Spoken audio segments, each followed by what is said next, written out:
In today's video, I'm going to teach you how to add a safe sender on Outlook. If messages you want keep landing in your junk folder, adding a safe sender is the quickest way to make sure they go straight to your inbox every time. I'll walk you through the process step by step so you can follow along confidently. Start by opening your web browser and heading to Google. In the search box, type Outlook and press Enter.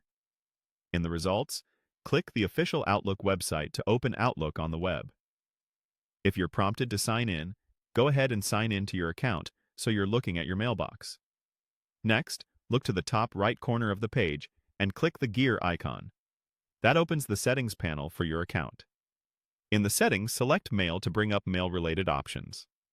Within Mail, choose Junk Email.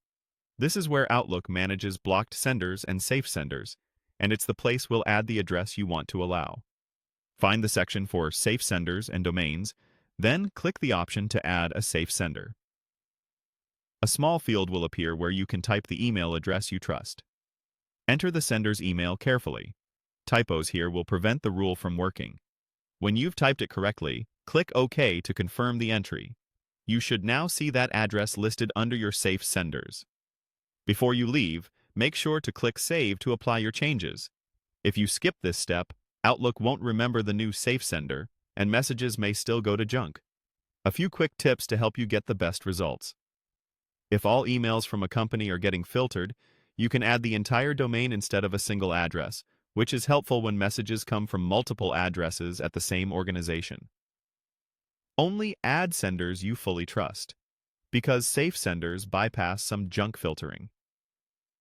If you think you made a mistake, you can come back to this same junk email section to remove or edit the entry at any time. After saving, keep an eye on your inbox. If the message you were expecting is still missing, check your junk folder and move it to your inbox. Future emails from that address should now arrive correctly. Also remember that adding someone as a contact is not the same as adding them as a safe sender. This junk email setting is the one that matters for delivery. And that's it. You've successfully added a safe sender in Outlook and reduced the chance of missing important messages.